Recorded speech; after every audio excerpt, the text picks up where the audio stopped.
Let us start the session by chanting Namo Tassa. Namo Tassa Bhagavatu Arahatu Samha Sambuddhassa.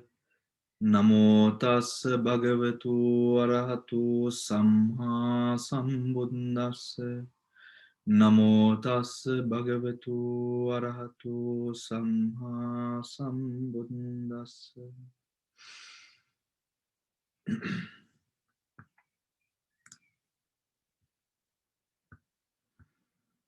All right. So page number 100, we are supposed to start page number 102 today, but that is all right. Let's start from page number 201 and just read through what we have already done so that we amalgamate the rest of the teachings into today's session as well. Okay?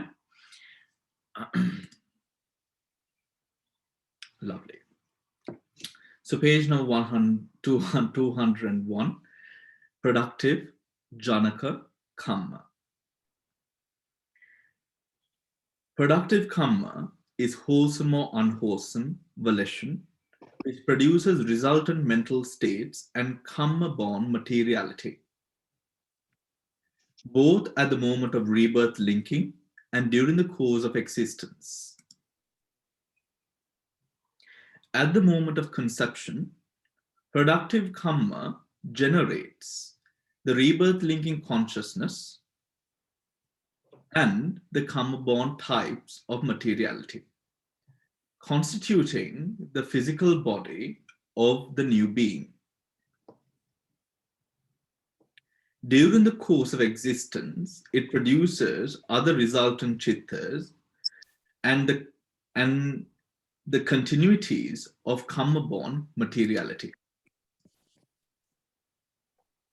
such as the sense faculties, sexual determination. Yes. Page number 100 and 201. Yeah. During the course of existence, it produces other resultant chittas and the continuities of karma-born materiality, such as the sense faculties, sexual determination, and the heart base. Now, for those of you who do not understand what sexual determination is, it comes in rupa, where the determination of whether it is male or female comes into course, right?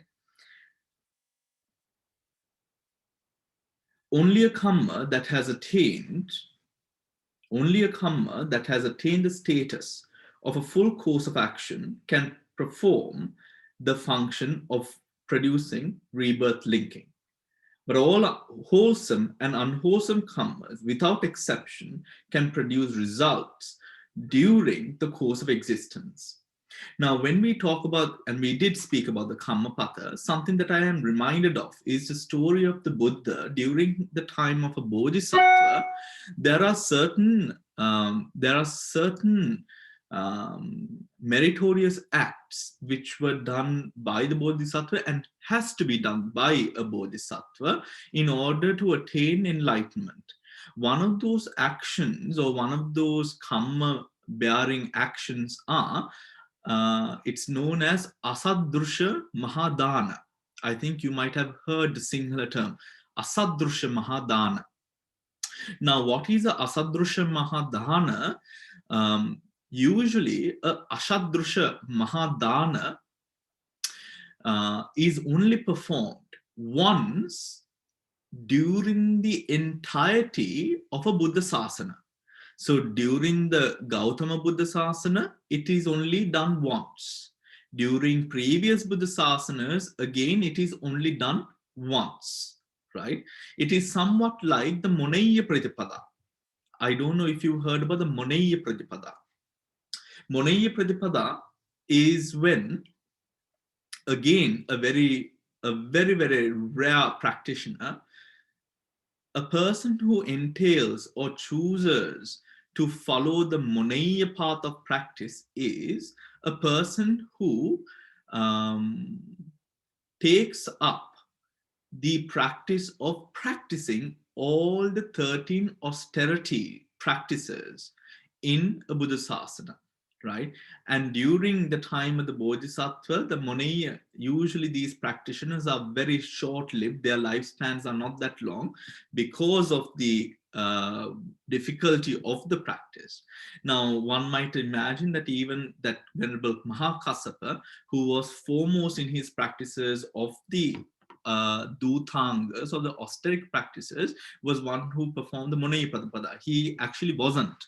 There were certain practices that Venerable Mahakassapa did not practice. It was another bhikkhu whose name I do not remember at the moment, but there was another bhikkhu who practiced the Monai Pradapada, and it was not Venerable Kassapa. So coming back to the Asadrusha Mahadhana, the Asadrusha Mahadhana entails offering everything required by the Sangha of the time, spanning from, you know, the smallest thing of like a of a needle to bricks to concrete to sort of all the furniture, everything, right? Everything required by the Sangha of the time is offered, right?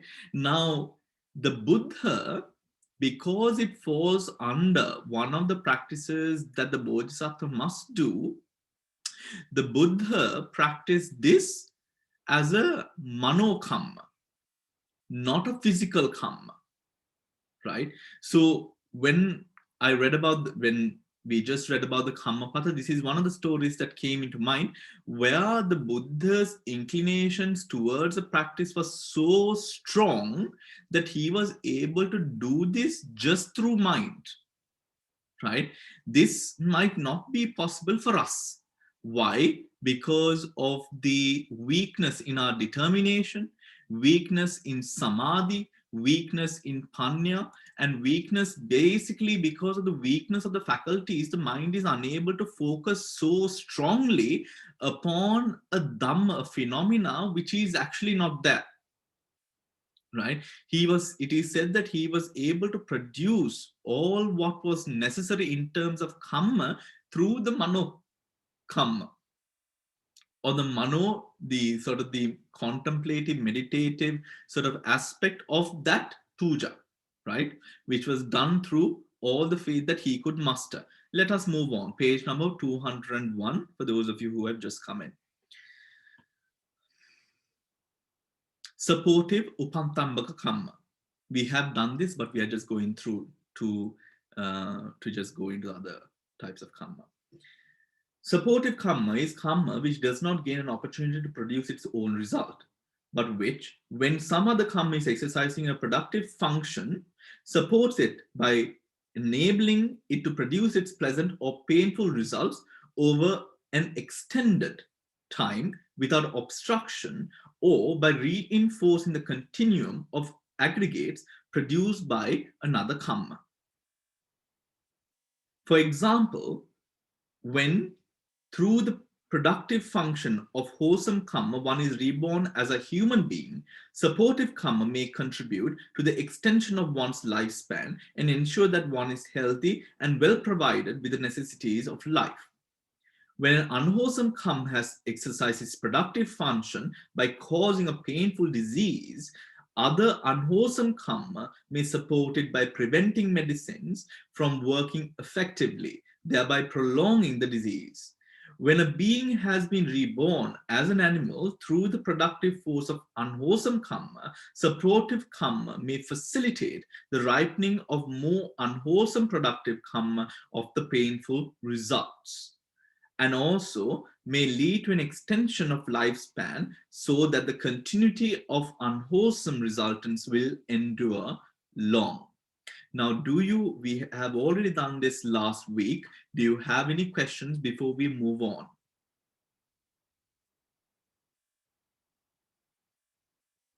Okay, we will move on, and if you have any questions, you can ask later. Obstructive, upapilaka kamma. Page 202.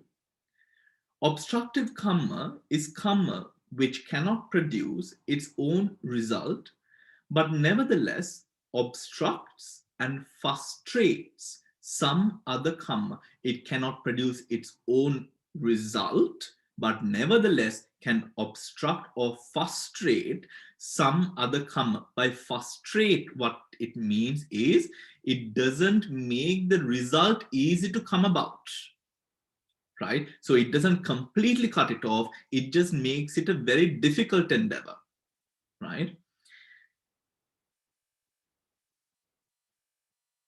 Countering its efficacy or shortening the duration of its pleasant or painful results. Even though a productive karma may be strong at the time it is accumulated, an obstructive karma directly opposed to it may counteract it so that it becomes impaired when producing its results. For example, unwholesome karma tending to produce rebirth in a superior plane of existence may be impeded by an obstructive karma so that it generates rebirth in a lower plane. A karma tending to produce rebirth among high families may produce rebirth among low families. Karma tending to longevity may tend towards shortness of life. Karma tending to produce beauty may produce a plain appearance. In the opposite way, an unwholesome karma tending to produce rebirth in great hells may be counteracted by the obstructive wholesome karma and produce rebirth in the minor hells or among petas, right? Now, an example of this is King Ajatasattu, who was supposed to be born in Avicii. However, due to the amount of Shraddha that he developed towards the Buddha, Dhamma, and the Sangha towards the latter part of his life, he was able to then sort of counteract those results and be born in a lower but yet hellish realm, but far lower than what he was supposed to be born into. Right? Remember the story? Yes. Any questions? Okay. Yes, Noeline. Please unmute yourself.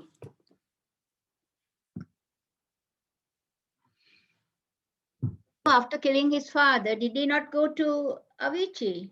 He did not. He did not. He didn't. No. But he killed his father. He killed his father. He not only killed his father, he helped towards the skepticism of the Sangha. He also sort of connived with Devadatta. He did all of those things, right? Yeah, but then it says if you do one of those weighty karmas, you can't get away with it. You go to hell straight away. Yes, yes. But he didn't then. He didn't. He didn't because of the Shraddha that he was able to develop towards the Buddha, Dhamma, and the Sangha to later life. This is truly the power of the Kusala mind, right? And if you do remember the rest of the story, when the Buddha passed away, the way that the ministers had to convey the message to Ajatasattu is also a display of how strong the Ajatasattu's connection to the Buddha was, right? And the story, for those of you who might not know the story towards how the ministers communicated the message of the passing of the Buddha was all the breast milk of the mothers due to the, it was said that breast milk was very cooling to the body.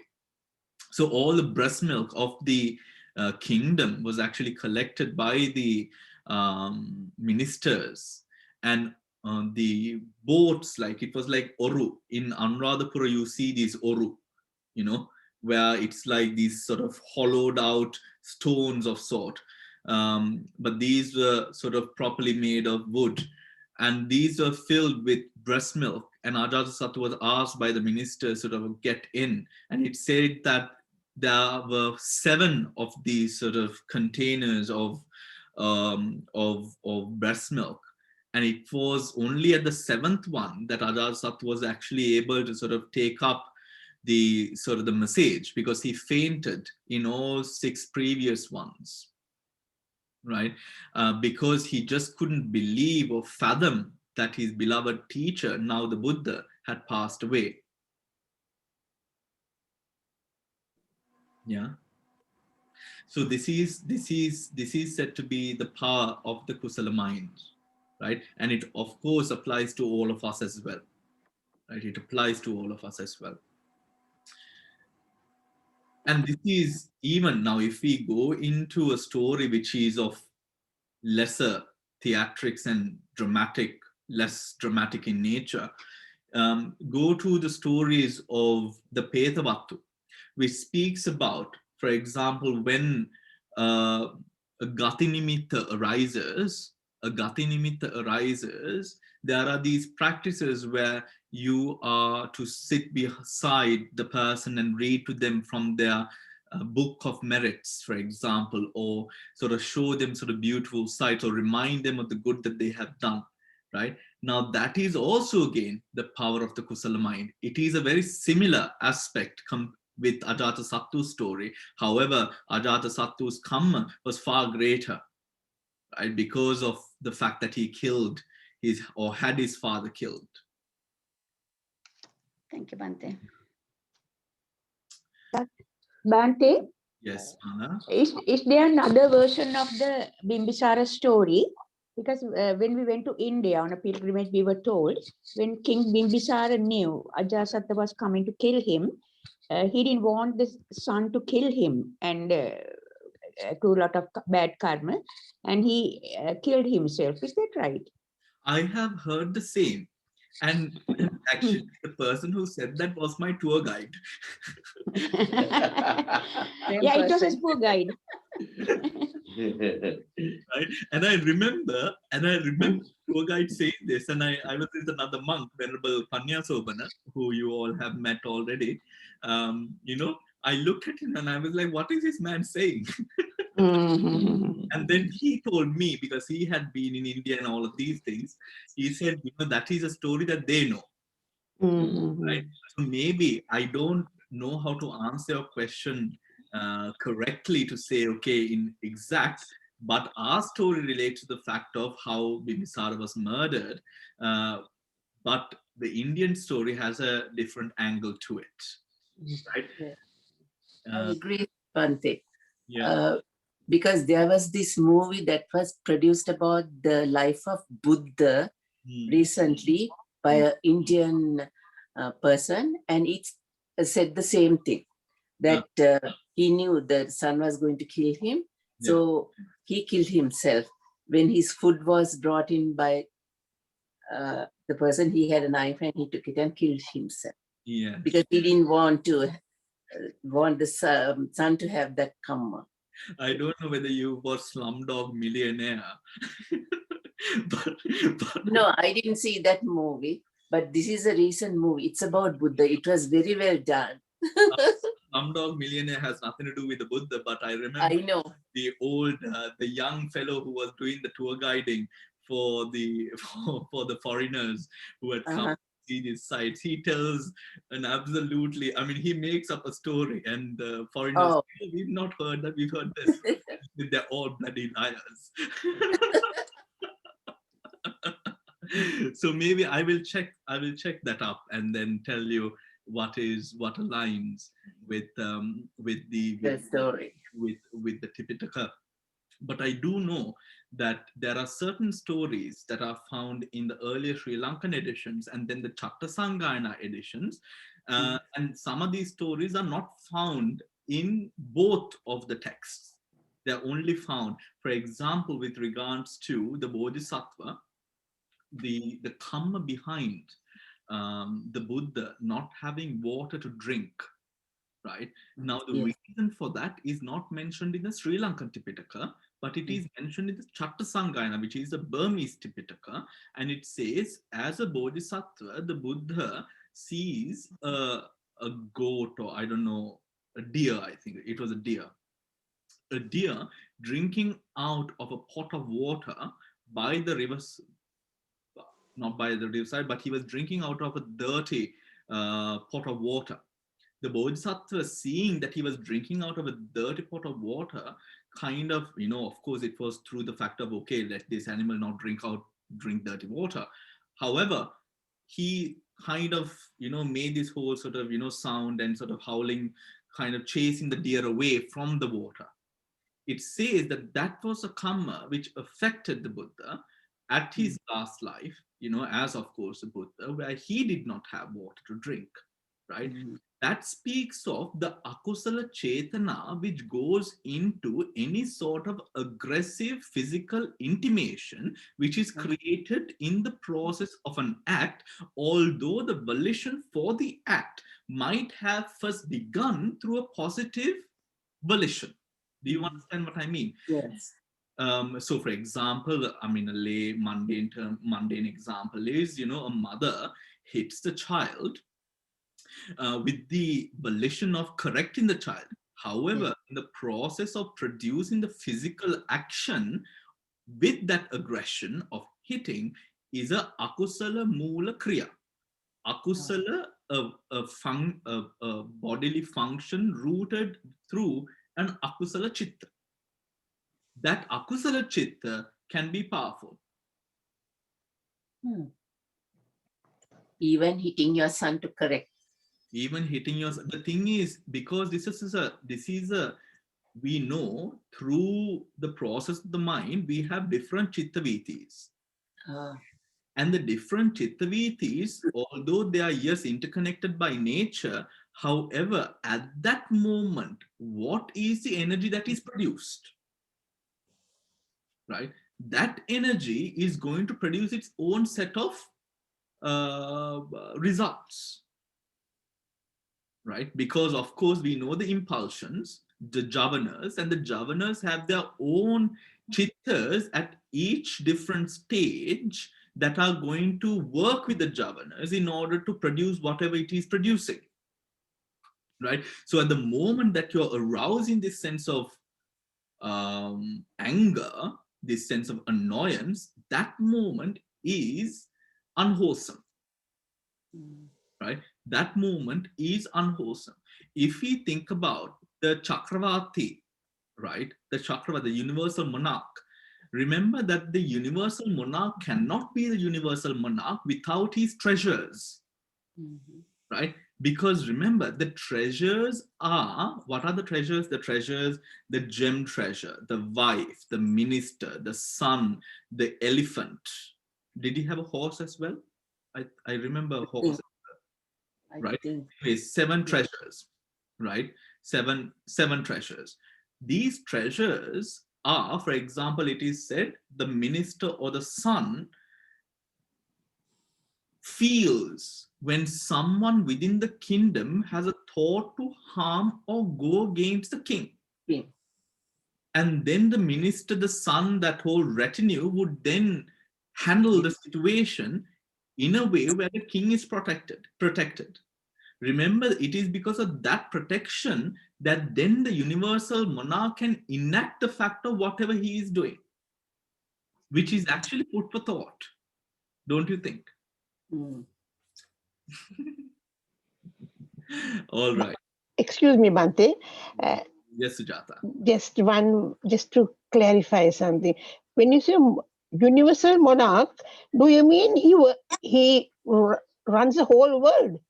Yes, he does. Whole world. Okay. Yeah. Yeah, the whole world, and this world pertains to the 4 human realms. Remember the 4 human realms on the 4 sides of the Mahameru? Yeah. No idea. No idea. Yeah. So it is said in Buddhist cosmology. Yeah. In Buddhist cosmology, you have the Mahameru, the mountain in the middle, and you have 4 island-like floating islands on the 4 sides, it said. The Chakravarti is a leader of all 4 of those. How can that be the universe then? It's referring to the universe because it's referring to the universe as this particular universe, right? And that sort of world within the cosmology. cosmology. World within the cosmology, right? Yeah. I think I got a slight idea. Yeah. Thank you, Bhante. I think I was all along wondering what this universal monarch, I thought in different form. Mm. I thought there was no other leader in the world other than the only king. Mm. Mm. There would have been other minor monarchs. For sure. Yeah. For sure. I mean, a universal monarch is in a league of its own. League of his own. It's a league of, just take, for example, an emperor. Yes. Something like that, but of, Like that. of its own. All right. Yeah. Okay, thank you, Bhante. That's lovely. Okay.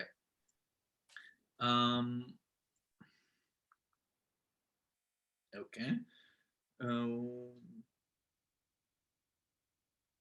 Where did we stop?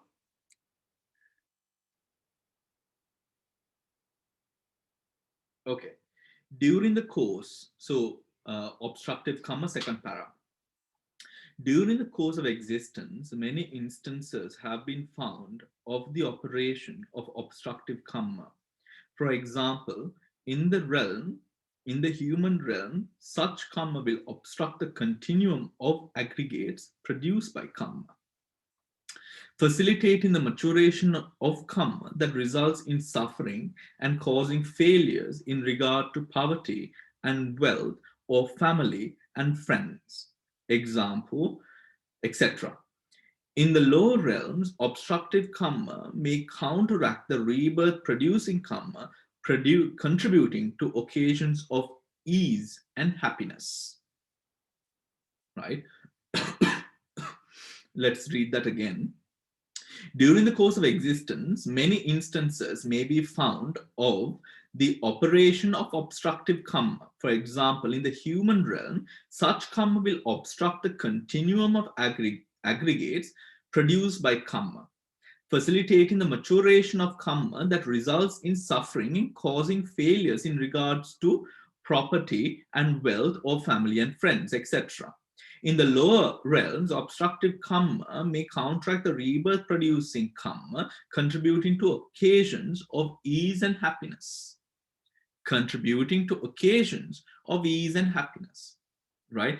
So basically, obstructive karma, whatever the course which is due, is obstructed or frustrated by this category of karma, right? By this category of karma.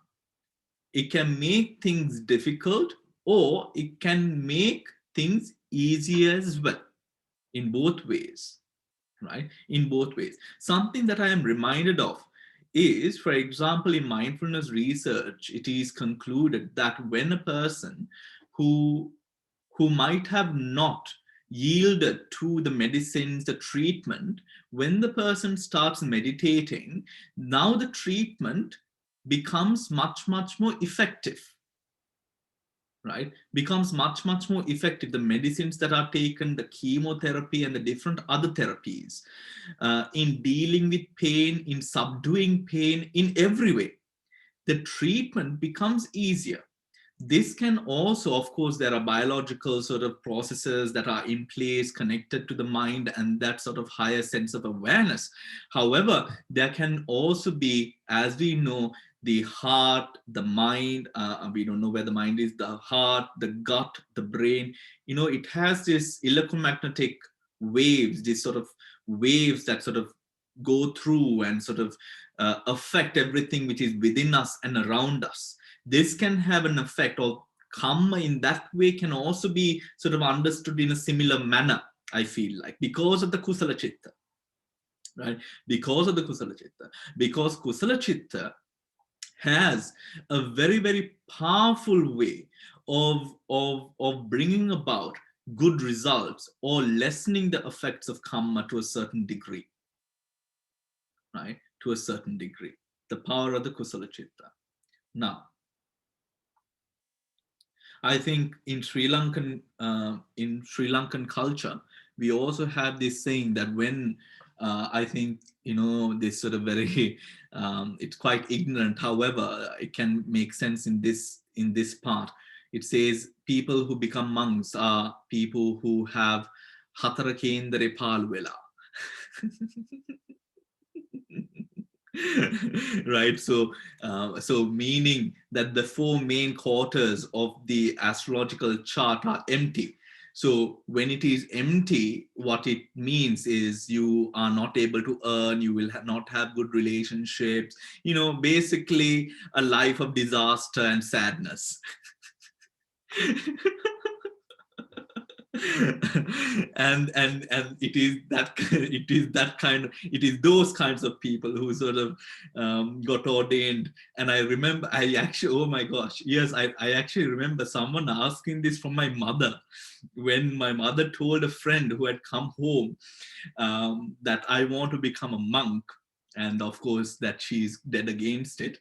I remember this lady asking my mother, of course with all innocence, asking, you know, Kendra Palvilada.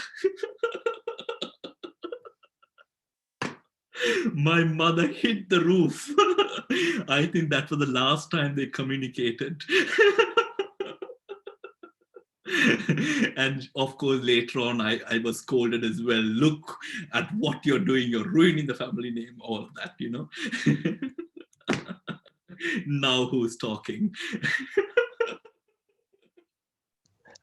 Bhante, it's a in the village, it's a tradition actually. When the child is born, right? If they realize that it's Hatara Kendra, when they immediately read the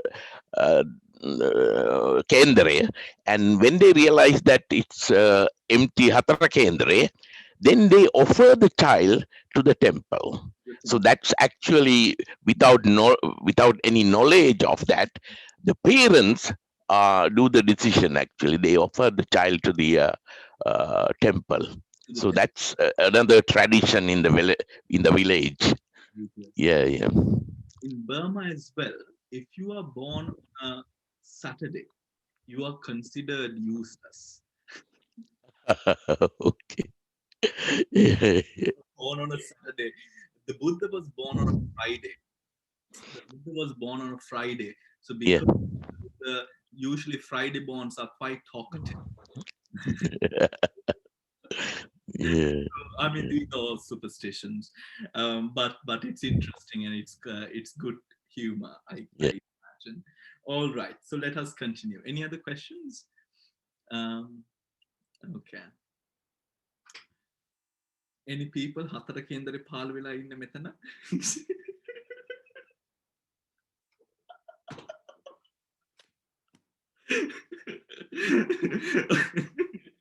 All right. Okay, let's go. But you still can invite them and ordain them. Yeah. Population of monks are reducing, so you know, maybe that is the way out. Yes, Devika. Bhante, if Hatara Kendra Palu boys are offered to the temple, I wonder what they would have done to girls who had Hatara Kendra Palu. Good question. So, I don't know. Probably marry to someone quickly, yeah. No, they collect money for the dowry.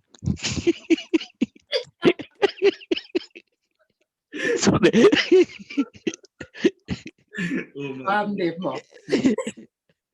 yes, so maybe actually that is a very maybe that is probably something that they do. I actually had a friend and in my class, and she got married. She was the first to get married from our batch, and a year later, right after a year after or 2 years after we finished our A levels, and she was quite an intelligent girl as well, you know. And so I asked some of my friends, you know, why did she get married? Because, and then so early. And she was married by 19 or something, you know, she was quite young. And so my friend told me, who was very close with her, told me that in the Kendra it said that she won't be able to sort of marry a husband if because she's destined to be ugly when she grows old. Something very weird like that, and she won't find a proper husband, so she should get married when she was younger. Poor thing. So all of these things are, I would consider, rather not fitting of the time, really not fitting of the time. And maybe those people from certain sort of patriotic Buddhist movements are from Hatara Kendare Paluela category, so I'm not sure, but let's see. Anyways, let's move on. Okay, destructive karma. Destructive karma is wholesome or unwholesome karma which supplants other weaker karma, prevents it from ripening, and produces instead its own result. Right? It stops the maturation of another karma and produces another result. Hence, it is called destructive. Right? Because it produces its own result. For example, somebody born as a human being may, through his productive karma, have been originally destined for a long lifespan. But a destructive karma may arise and bring about premature death. Right? At the time of death, at first, a sign of bad destination may appear by the power of evil karma, heralding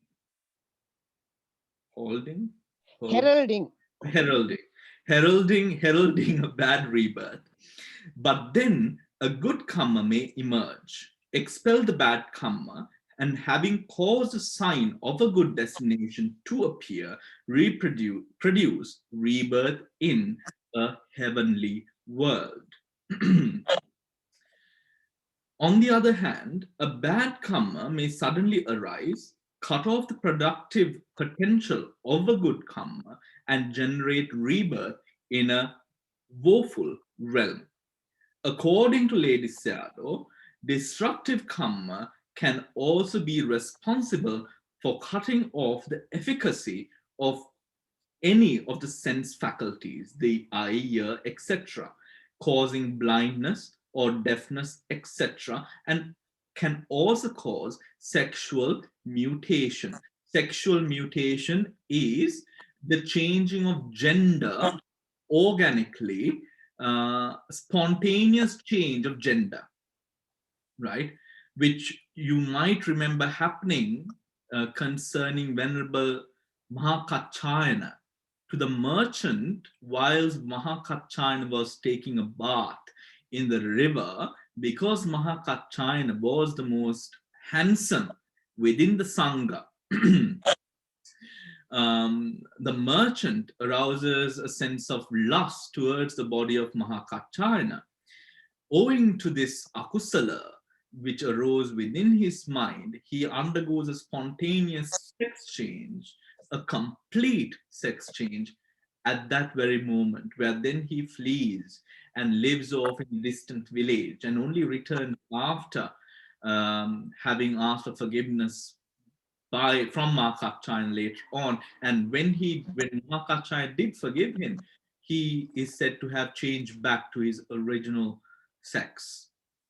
Yeah, I don't know if you remember the story, but that's a story concerning Venerable Mahakatchayana. The Vibhavini Tika distinguishes between productive karma and destructive karma. On the ground that productive karma produces its result without cutting off the result of some other karma, while destructive karma does so after first cutting off another karma's result. Is that understood?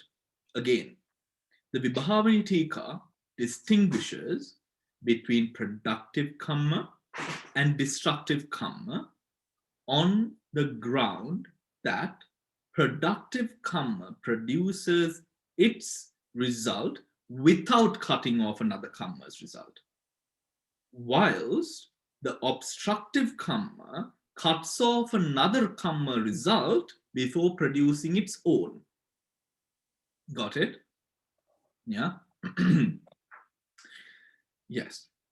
So for this karma to be able to produce its own result, that signs, or that is a signal to say that this karma is actually strong. It's not a weak karma. It's a strong karma to be able to produce its own result. But other teachers cited by the Vibhavani hold that destructive karma does not produce its own result at all. It completely cuts off the result of the other karma, giving still a third karma the opportunity to arise, right? Giving a third karma an opportunity to arise. Yeah, so that is something to keep in mind. Yeah. Lady Sayadaw gives the example of intentional killing to illustrate how one karma may exercise all four functions. When one person takes another's life, as long as a volition of killing does not get the opportunity to ripen, it exercises any function among the other three functions. Now, okay, let's finish reading this. It may support the ripening of other unwholesome karma, or obstruct the ripening of wholesome karma, or cut off entirely the efficacy of wholesome karma. When the act of killing gains the opportunity to ripen, then each volition involved in the act has the power to produce one rebirth in the woeful planes. Thereafter, such volition has no more power to produce rebirth linking. However, such karma can continue to exercise the other three functions as well as the function of producing results during the course of existence, even for 100,000 eons or more in the future. The story that I am reminded of is to really understand the way, we are going to go back to that paragraph, don't worry, we are going to read through that again and go through it.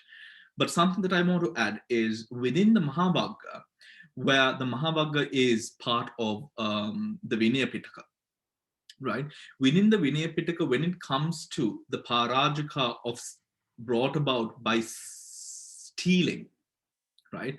If you steal beyond a certain value, actually not even stealing, the parajika of killing and stealing, right? The parajika of killing and stealing, it denotes, because earlier I mentioned at the beginning of this chapter, I mentioned karma is what?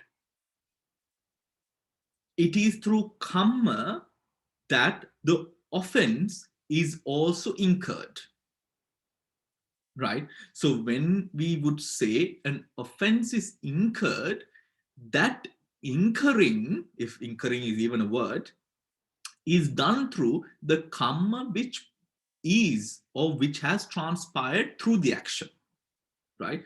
So for example, with regards to killing, there are these different ways of sort of killing or planning to kill, you know. So for example, imagine, now this is a very vast sort of, you know, thing, will actually, but if a person is really interested in karma, it is well worth visiting the Mahavagga and going through these parts, right? Because it really defines when the karma is incurred, which is really interesting and sometimes also quite sort of confusing in a certain way.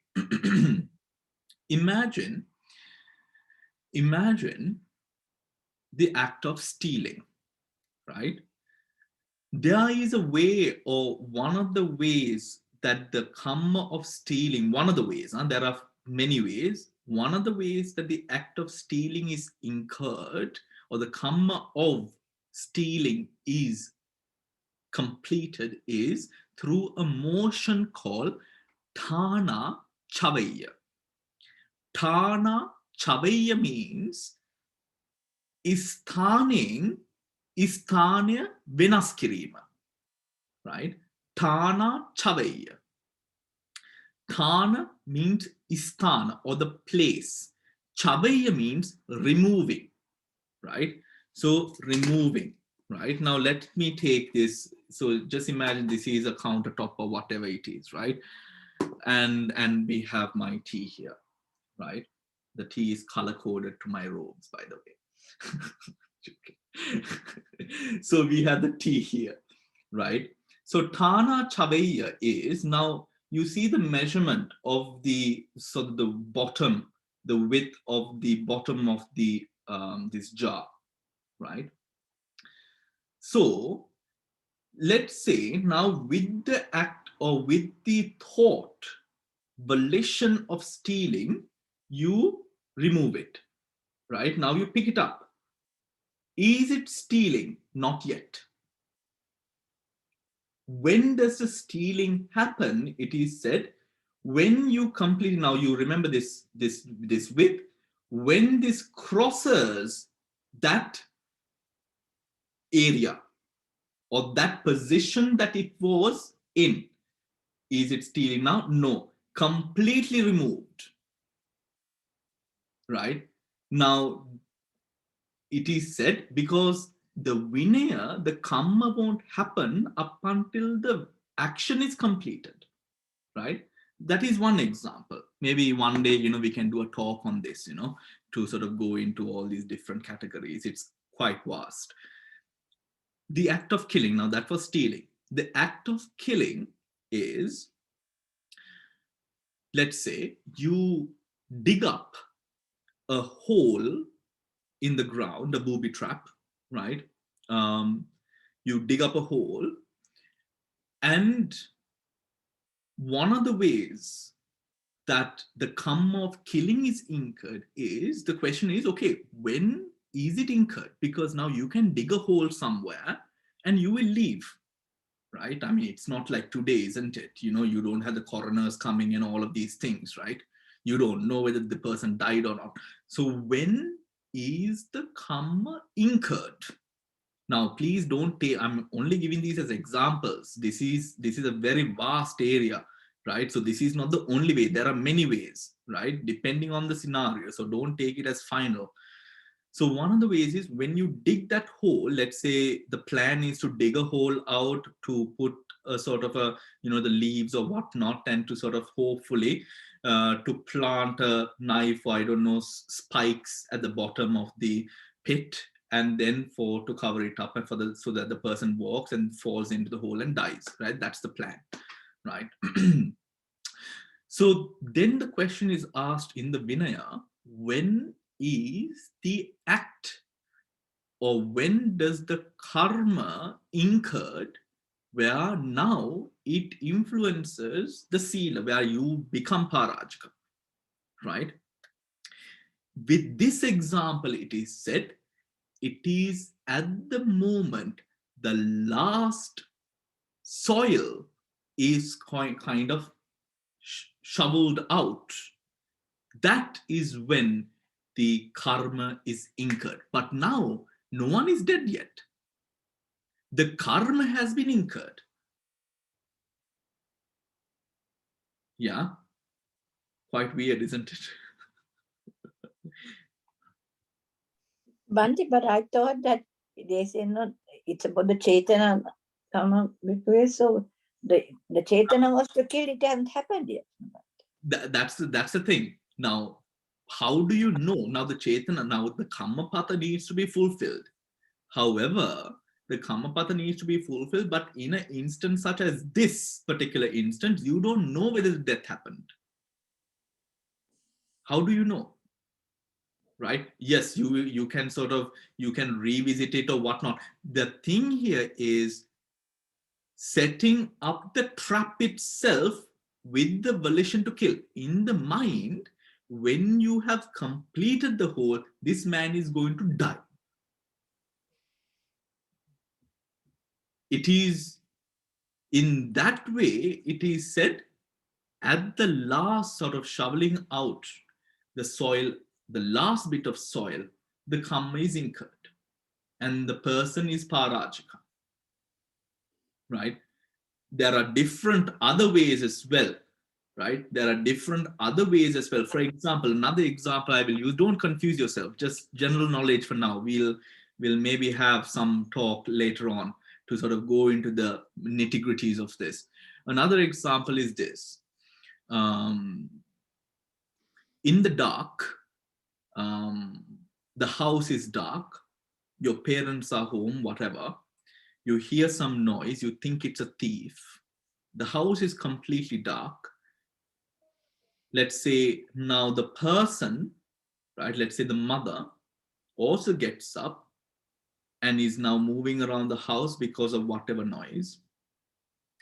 And you don't know who this person is. You think it is an intruder. So you have a weapon and you swing the weapon at this silhouette. You don't know who it is. You have no idea whether it's male or female. You just see a silhouette, right? You swing the weapon at the silhouette of this individual who happens to be your mother or father. Is the karma incurred? The Vinaya Pitaka says yes. Why? The object of harm to be done being the body of the parent.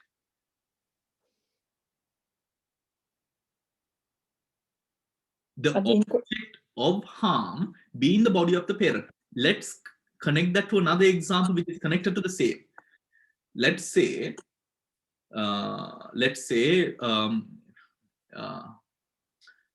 archery, for example. Archery, yeah.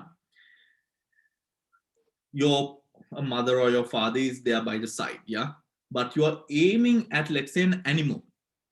The wind or you not being a proper archer or for whatever reason, having pointed at the animal, you let go of the bow. The bow, because of the wind or whatever reason, goes and knocks or hits your mother or your father.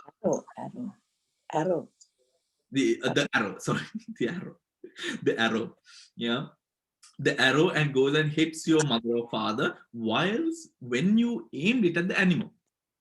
Is the karma incurred? No. Why? The object of harm was the animal.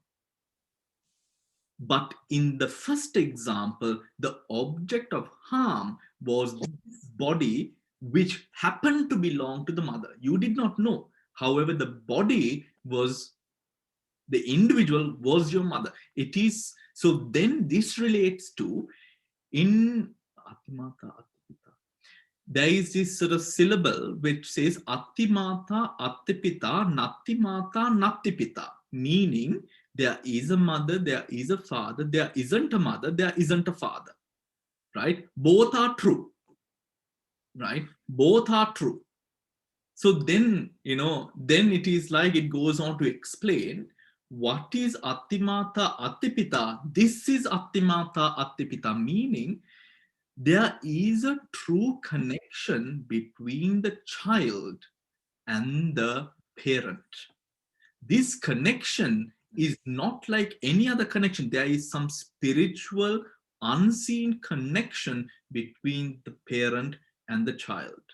Nattimata, Nattipita is, or there isn't a mother, there isn't a father, means it talks about the ayatanas, the dhatus, the satchas, and all the components of cause and effect, which goes into birth and rebirth, and this person being chosen to be your mother and father, all being sort of being reasons of cause and effect, right? So whilst we can say Nattimata, Nattipita, there is also something as Attimata, Attipita. Attimata means mother, Pita means father. Atti means there is. Right? Do you understand? I hope I've not confused you, but in terms of that object. Yeah. Any questions? Bhante, this Parajika is only for a monk or for anybody? For a monk. Monk and nuns. Yes. Monks and nuns. For Samanera Parajika, the 5 precepts. Yeah. So in Patimokka, is that what you address? Well, Patimokka is a summary of Patimokka slightly, I mean, it basically just cites the categories of the Vinaya. This is not found in the Patimokka, this is found in the further elaboration of the Vinaya Pitaka. Right? But Patimokka basically it has just the chapters and just the categorizations. But when you elaborate on these, you have the little rules and the nitty-gritties and the minor sort of little differentiations between the offenses. Yeah. When you think of the karma pathway, there are these 5 things, that there will be a person and a plan, and you have to execute the plan, it must happen, and the event. So only when all those 5 things are done, that the karma is like complete. So in some of your examples, Bhante, all those 5 are not completed, Bhante, because like it's not the fact that it's not completed. It's a question of when is it completed. That differs here. It's not it is completed. But the question comes, when is it completed? That is where the nitty-gritties are. The minor details comes into play. Right? Now, the person dies. In this case, it's a person died. But you referred to something that you intended to kill somebody, but something happened and the person moved or something and it didn't happen. Yeah. But still it's a complete thing. Say, you have planned everything. Say, planted a mine or a bomb or something and you knew there was a route you were going to take, but last minute something happened and you didn't go on that route, so the vehicle didn't blow up. Yeah. Still, depending, I would have to revisit and remind myself of the different variation, because it is again such a vast area. However, yes, depending upon the situation, the categorizations are quite clear, because I mean, it's amazing how they have actually thought about everything, and it really does encompass all the different sort of maneuvers which can be present, and how it has been clearly denoted within the Tipitaka of the different outcomes that can be. So yes, there are some gray areas that we too question, because it's quite difficult to understand, but that is set or put down to be Kamma Niyama, or the law of Kamma, right?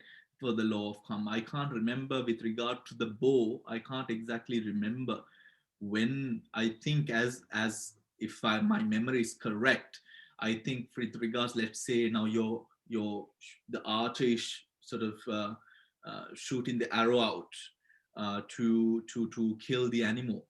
So when does the pranagata happen?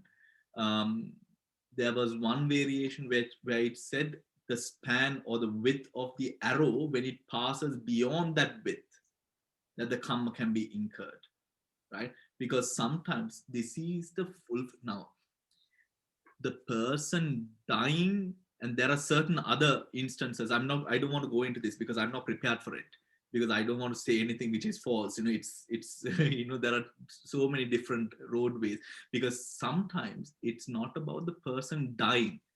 It's about the action that is done on your side, right? Action which is done on your side. Let's go into it on another day when I'm well prepared and I can remember exactly all of those different structures. Yeah, I'm sorry. Yes. So page number 203. The Vibhavani Tika, we are going back into the Lady Sayadaw paragraph. Lady Sayadaw gives the example of intentional killing to illustrate how one karma may exercise all 4 functions. So one karma exercises all 4 of the functions that we have discussed, productive to obstructive, right? When one person takes another's life, as long as a volition of killing does not get the opportunity to ripen, it exercises any function. So when one person takes another's life, as long as the volition of killing does not get the opportunity to ripen, it exercises any function among the three functions, among the other three functions, right? It may support the ripening of other unwholesome karma, or obstruct the ripening of wholesome karma, or cut off entirely the efficacy of wholesome karma.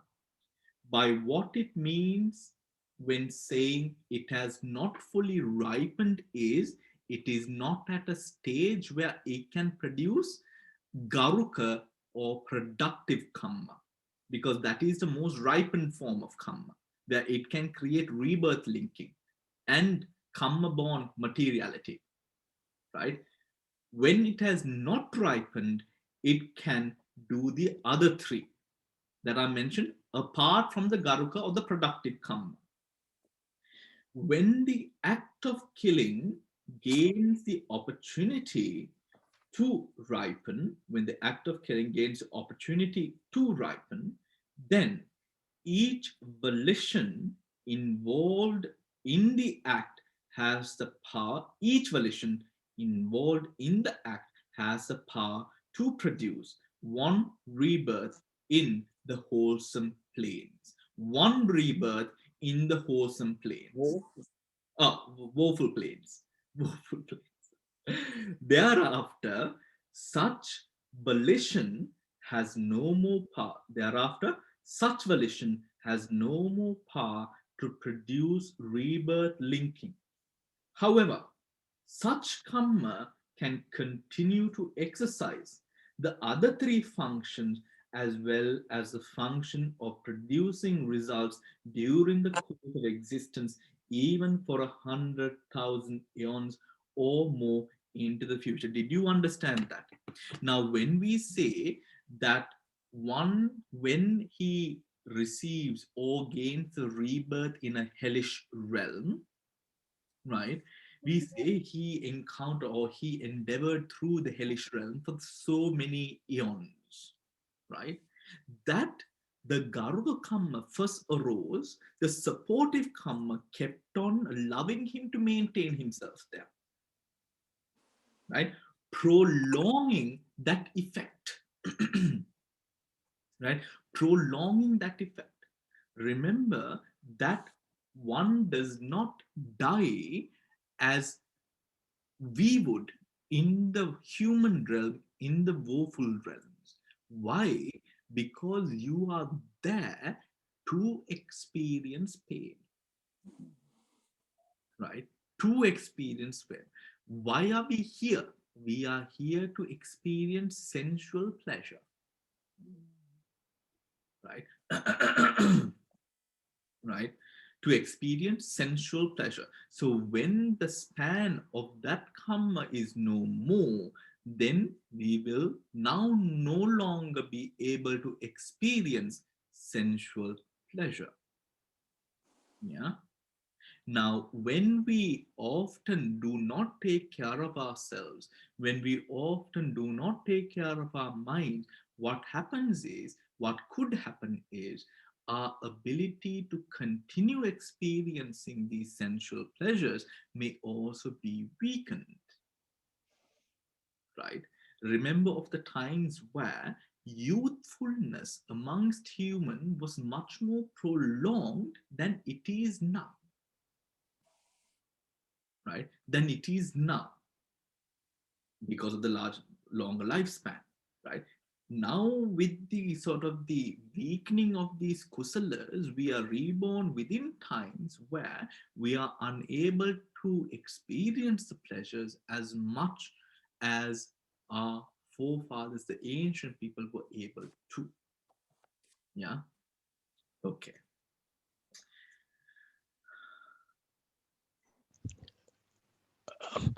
Bhante, can I ask a question? Yes, please. Yes. Go ahead. Bhante, in this last sentence, however, such karma can continue to exercise the other three functions, as well as the function of producing results during the course of existence.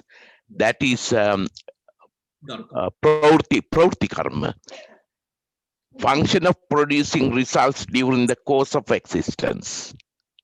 Ah, yes. Pravritti. It's a pravritti karma, yes. Yes. The other question is actually, I have a, when it comes to, I have a, the explanation in Sinhala. So in that explanation, it says that Janaka karma is not necessarily rebirth linking one. It can actually still be the pravritti karma, which is actually the function of producing results of any karma. So the Janaka karma can be divided into two sections. One is rebirth linking, other one is, if it is not rebirth linking, it goes to pravritti, or the resultant occurs during the course of the existence. Yes. Yeah. Absolutely. That is where that is the prime reason that Yeah. karma definition comes into play. Yeah. Okay. Yeah. Right, where it is denoted that an obstructive karma only obstructs, and what gives now a new result is actually a Janaka karma again. Yeah. Okay. Yeah. Yeah. Thank you very much. Yeah. Bhante. All right. By order of ripening, shall we move on? With respect to the order in which the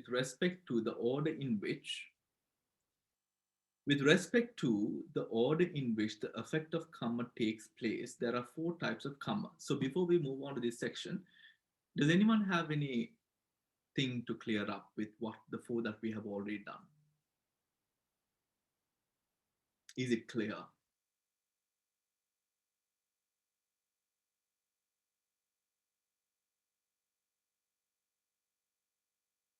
So something that I think we will sort of be coming into it as well. Actually, we'll be coming into it in Vedic karma, but something which also applies to the karmas that we have already done is kusala karma and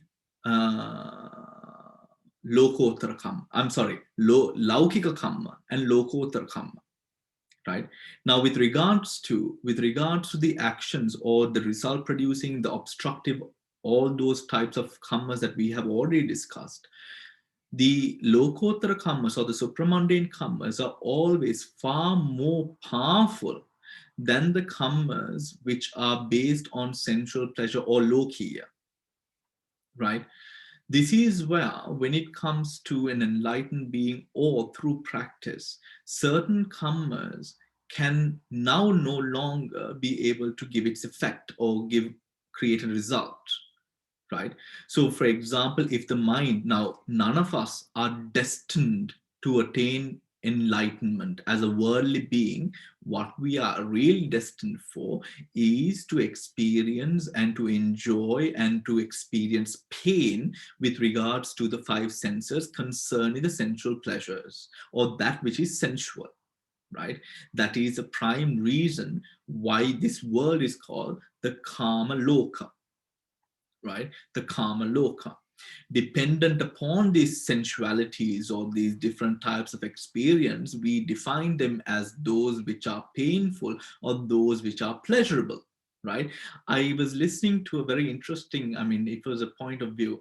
For example, let's say a photo of the sunset or the sunrise, right? There are some very beautiful photos out there, right, of the sunrise and sunset, right? And there are some photos that don't capture it properly.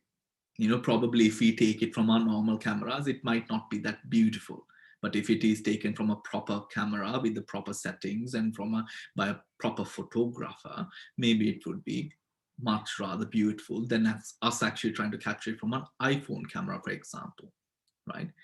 Now we have both the photographs, or we see, or we remember the sort of the ill-looking photo, which doesn't really capture the true beauty of the sunset or the sunrise. And then we have a good photograph, or memory of a good photograph.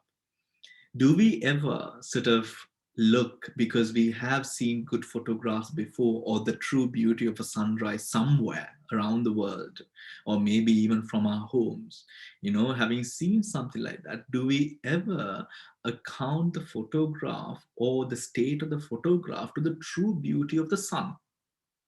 We don't. We might sort of blame the photographer or the photo and say, oh no, this is not a good photograph, but we never sort of blame the sun, do we? Right? We don't say, oh, the sunrise is not beautiful, isn't it? We would blame, because why? Because it is clear, we have so much of clarity on the fact of the difference between the actual sunrise or the sunset with what the photograph or the outcome of the photograph has been. In that same way, the actions of the results of karma wholly depends on the fact of one's mind and the standards that are present within the mind.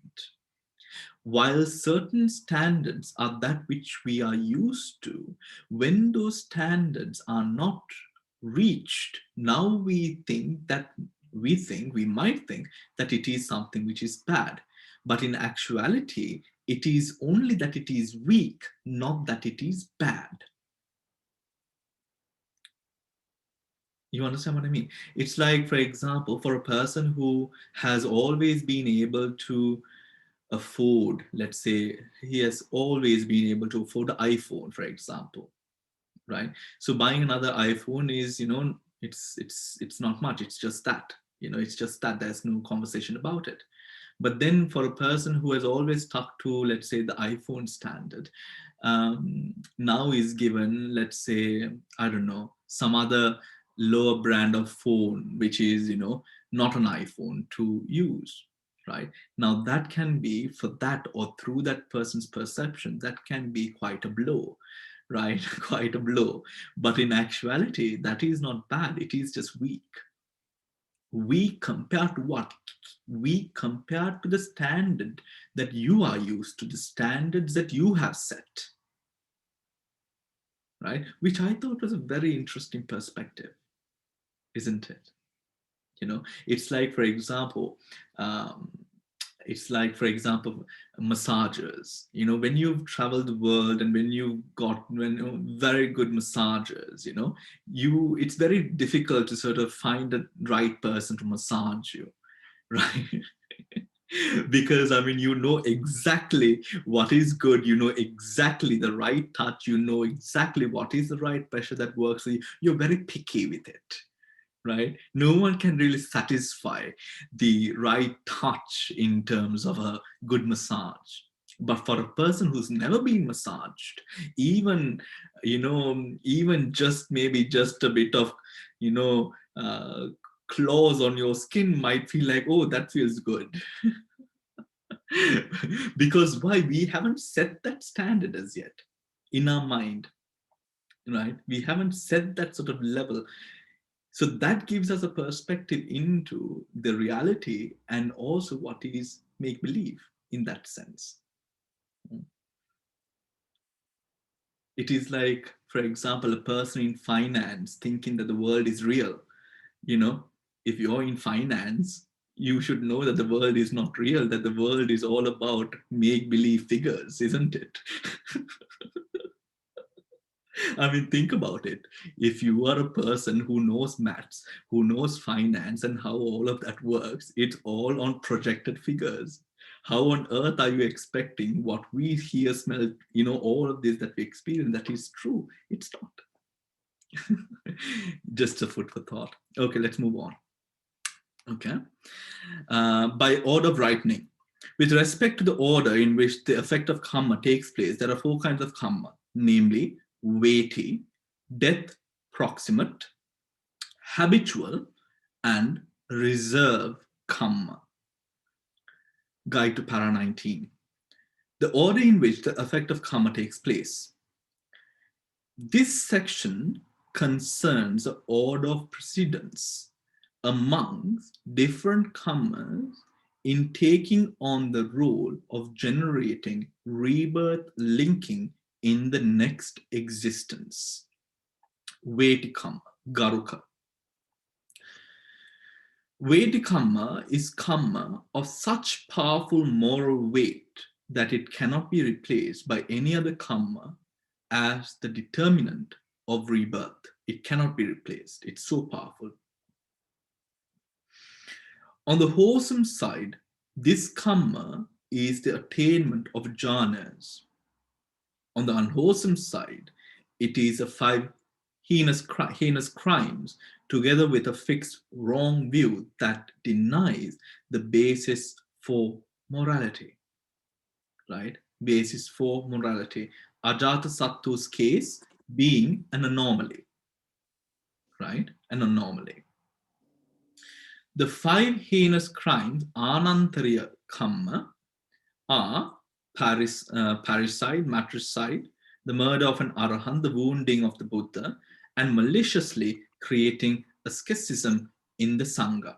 Now, what is a schism in the Sangha? Yes, Dil? But when they say that, no, what was I going to say?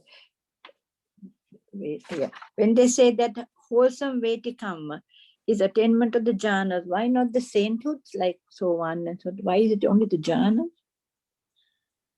Well, why is it only the jhana? It can be. I mean, it's I think on the wholesome of the karma, I mean, it is just saying one thing. Yeah. So it should be the Maggapada, the Pala also, isn't it? Because if you are in But I thought that before this, when we read it, had said either the jhanas or the pala. I thought, I remember. And now they're saying it's just the jhanas. Or it's just... It's not saying that it's just the jhanas. On the whole, it's saying that the jhanas are an aspect. So, for example, if it is like a non-returner, we know exactly where a non-returner is going to head. Yeah. Okay, Bhante. So it includes that as well. Yes. Thank you. Yes. Yes. Yes, it does. Yeah.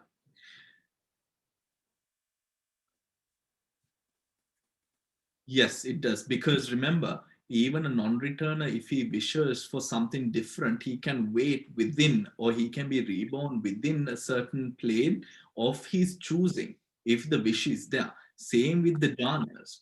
The Bodhisattva had jhanas before, but he was not reborn there because his determination was for something else. Right? So it is not only for jhana, right? Not only for jhana. Okay, what is a schism in the Sangha? Now, many people believe that this is just a fight between the Sangha. It is not, right? So a schism in the Sangha is where you might be aware of, what is it? A Sima, right? A Sima Malaka. You've heard Lancarama has a Sima Malaka on the river, right? That's the Udku Kepa Sima, a Sima which is denoted as a boundary. Boundary, right? Ordination. Ordination. Right? Now, in terms of Simas, now Simas are considered to be places that are made through that sort of a way of consecrating a Sima, and through that consecration which is done by the Sangha, it is in a way separated. It is denoted as separate from the rest, right? Now, separate from the rest. Now, during the time of was it Chandrika?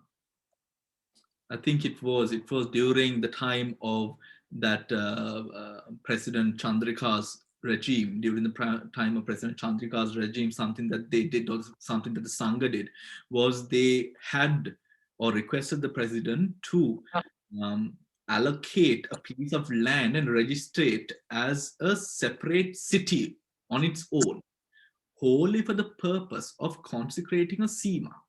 Because why? when you would take a Sima, for it to be consecrated, you have to have all the Sangha who lives within that area, which can be rather difficult if it is in the middle of, let's say, a highway, or, how are you supposed to see? You'll have to stop each and every car. It becomes a very sort of difficult endeavor to sort of get the vote. You have to get the vote and have all those Sangha members come into the Sima for the process of consecrating the Sima, right?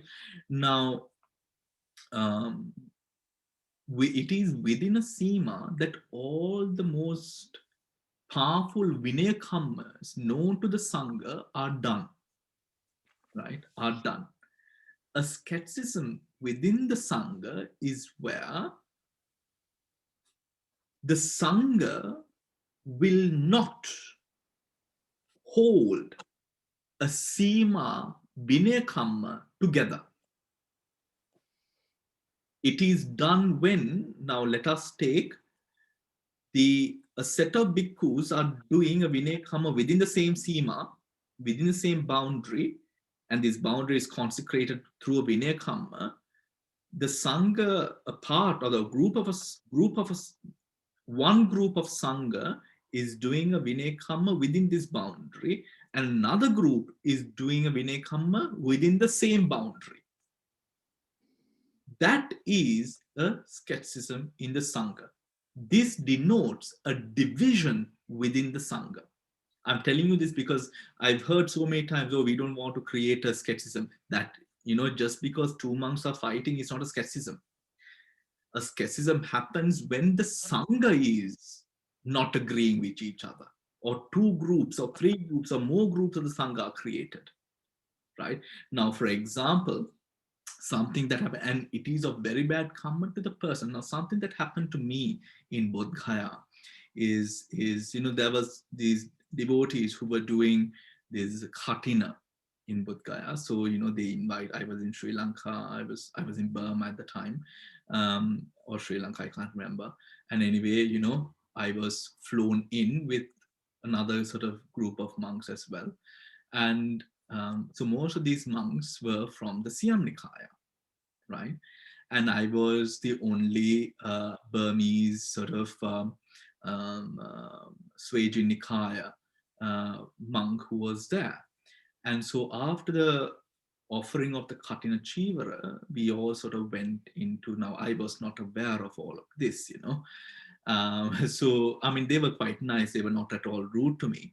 But it was all these Mahanayakas and, all of this. And, they, of course, because I was wearing this color of robes and all of them were wearing the neon orange, they knew that I was clearly from another sort of Nikaya. So in India, at Sri Lanka, at Lancarama, I'm hoping that you all have been, if you've been to Bodh, you have been to Lancarama, which is the main Sri Lankan temple there. And they said, Ayasma, usually our Nikayas don't do, Vinaya Kammas together. So could you please leave? Right. So they asked me to leave the boundary. And I was like, yeah, okay. I mean, saves me time, I don't have to be sitting there. So I was quite happy. But, but that is actually a very, very, very grave disrespect that can be done to a monk, right? To be asked to leave a Sima, Of course, I didn't take it personally because, of course, I knew about this pettiness, However, it is a very, very grave thing. And that is something of a skepticism, right? Where now, usually you can ask monks to leave if there is some sort of big sort of Vinaya issue or something like that. But let's say that I choose to now have or do the same Vinaya Kamma whilst within the same Sima, there is then a breakage in the Sangha. So this is why the Sangha is quite weak now, right? Because the Sangha is actually broken, right? The Sangha is not united. The Sangha is actually broken, and the Nikayas are part of the problem, right? Because if they cannot do a Vinaya Kamma together, but this, for example, if you take in Burma, the Amarapura, the Ramana Nikayas, they have no issue coming together and doing it all together, right? But in Sri Lanka, they're very dogmatic in a way where they say we don't do it together, right? We don't do it together, which is actually a sign, a very, very, very weak position for the Sasana to be in, very sadly. So I hope you understand what a skepticism in the Sangha is now. Do you understand? Yeah. That is a skepticism in the Sangha. So just because, you know, you say something to a monk and two monks start fighting, that is not skepticism in the Sangha, because I know a lot of people think that is a skepticism in the Sangha, right? But that is not. This is a group of Sangha who choose to do different Vinaya Kammas within the same boundary of elected Sima. Yeah. Yeah. But Bhante, the monks must be knowing all these Nikaya, Siam and Amarpura and Ram.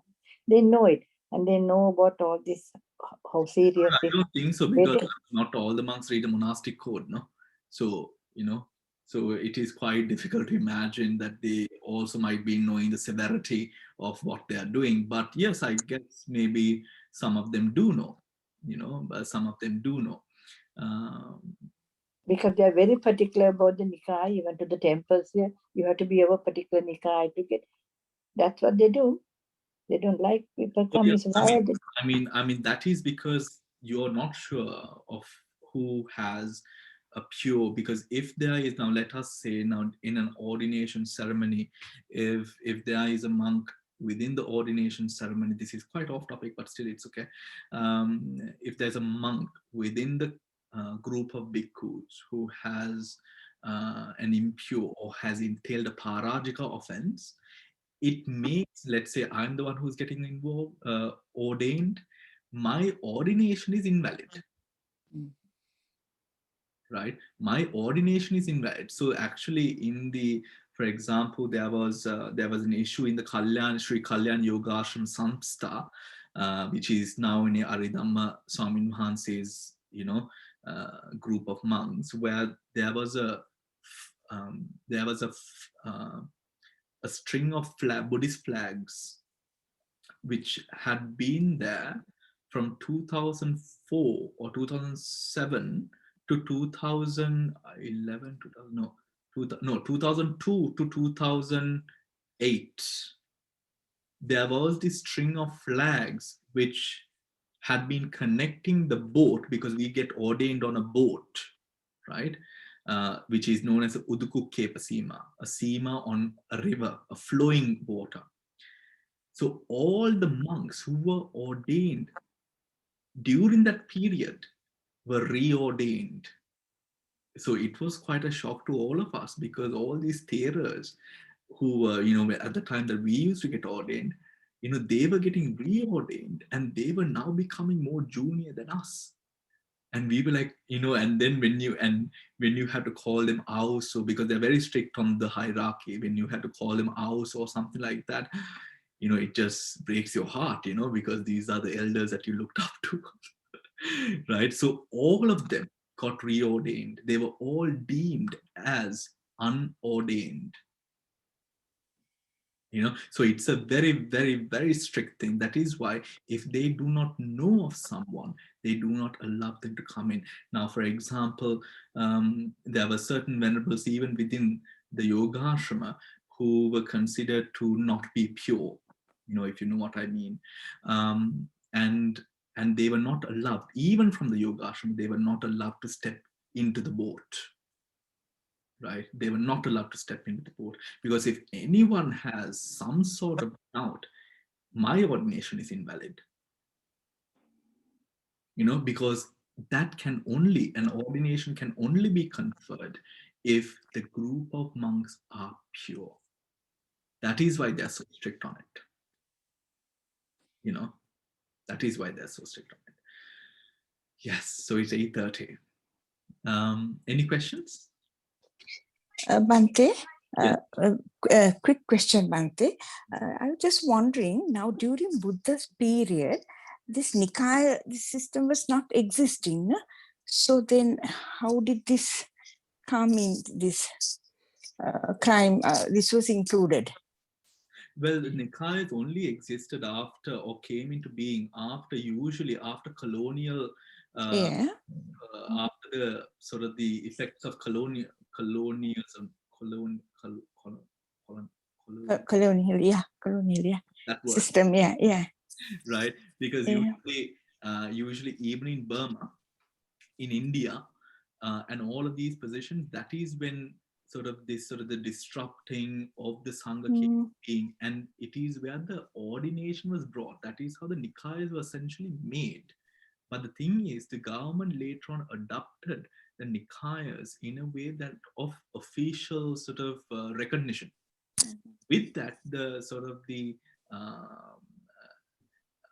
the division between these Nikayas further widened to a very sad extent that it is now. Yeah, it said that in Sri Lanka during King Rajasingha, during his period, this Nikaya thing came up, and it was not established, but it was having before that also, but he was supporting that. Sure. Yeah. And in Sinhala we say Sangha Bhede. Sangha Bhede. And if you remember, for example, during the Buddha's time, there was the Buddha remained silent. And then Venerable Sariputta, I think it was Venerable Sariputta, he was wondering why. And then he noticed, or he kind of with his intellect, he realized that there was an impure monk within the gathering of monks. So the Buddha did not want to say. So then Sariputta drags him out by his ear and throws him out and locks the door of the Sima. Yes. Remember that story? Right. Yeah. That points out at that sort of impure Sangha. However, of course, the Nikayas now, for example, in Burma, I know that the Sangha or the connection between the Sanghas are still strong because of the established Sangha Mahanayaka Council, who are all representatives of all the Nikayas. And when you are on the Sangha Mahanayaka Council, you don't identify as of a particular Nikaya. You are there for general Sangha well-being and the flourishing of the Sangha, which, for example, in Sri Lanka, we do not have. Yes, Bhante. Yeah, Thank you, Bhante. In Sri Lanka, Bhante, the Asgiri and the Malvatta chapters are the strongest. Yes. They are the ones who are dividing the whole thing, I think. And Sujata, I think they had their own Sima Malaka also, Yes, that yes, Lake Candy. Yeah. Yeah, you must go and see these places. They're really wonderful. Forum.